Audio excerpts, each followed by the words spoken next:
जोरू का गुलाम।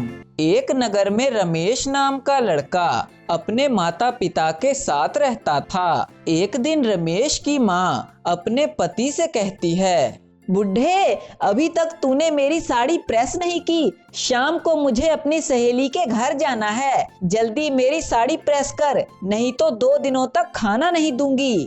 तो तुम चिंता मत करो, मैं अभी प्रेस कर देता हूँ।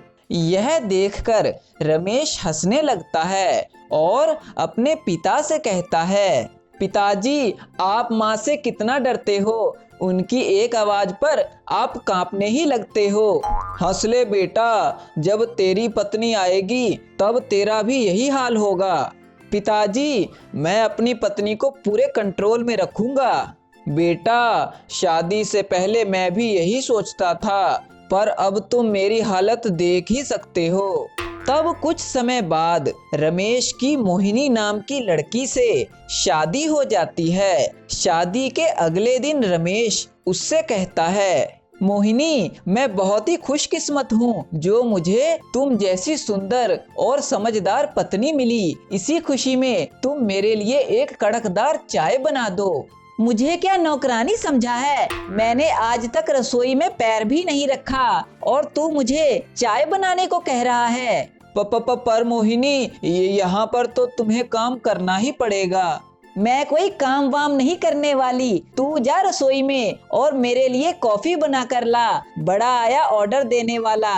यह सुनकर रमेश बहुत ही उदास हो जाता है। यह सारी बातें रमेश की माँ सुन लेती है और रमेश से कहती है, बेटा, अपनी पत्नी से इतना मत डर। अभी से इतना डरने लगा तो सारी जिंदगी उसका गुलाम बनकर रह जाएगा। इसीलिए जा उसके पास और कह दे कि मैं कोई काम नहीं करूँगा।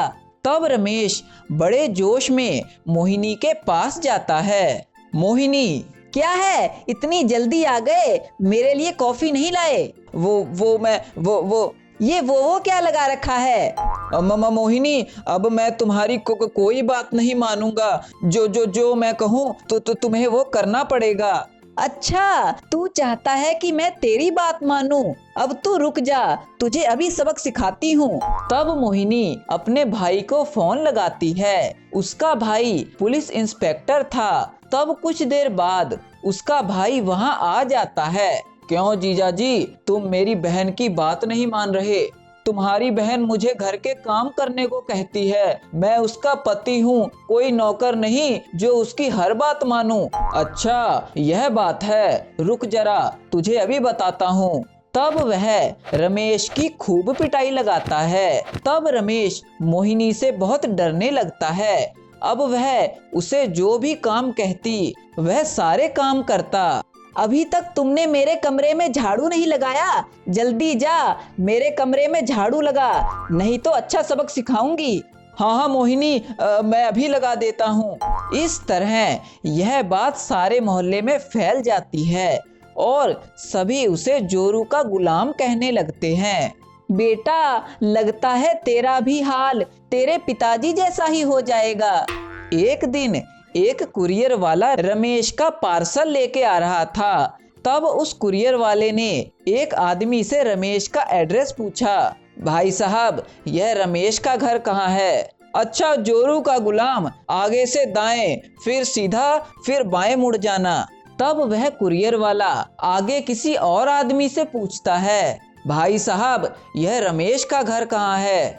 अच्छा, जोरू का गुलाम, उसका घर सामने ही है। यह सुनकर वह कुरियर वाला हैरान ही हो जाता है। तब वह रमेश के घर जाता है।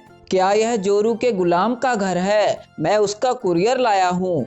यह सुनकर रमेश बहुत ही गुस्सा हो जाता है। चल भाग यहाँ से बेवकूफ, नहीं तो एक दूंगा मुंह पे रख कर। इस तरह रमेश बहुत ही उदास हो जाता है। एक दिन मोहिनी सड़क से जा रही थी, तभी उसे कुछ गुंडे छेड़ने लगते हैं। अकेली कहाँ जा रही हो जाने मन, हमें भी साथ ले चलो। बॉस, इससे क्या पूछ रहे हो, इसे ही अपने साथ उठा ले जाते हैं। तब मोहिनी डर के मारे जोर जोर से चिल्लाने लगती है। तभी रमेश वहां आ जाता है और वह डंडे से गुंडों को पीटने लगता है और वे दोनों डर के मारे वहां से भाग जाते हैं। यह देखकर मोहिनी बहुत ही खुश हो जाती है और उसे अपनी गलती पर अफसोस होता है।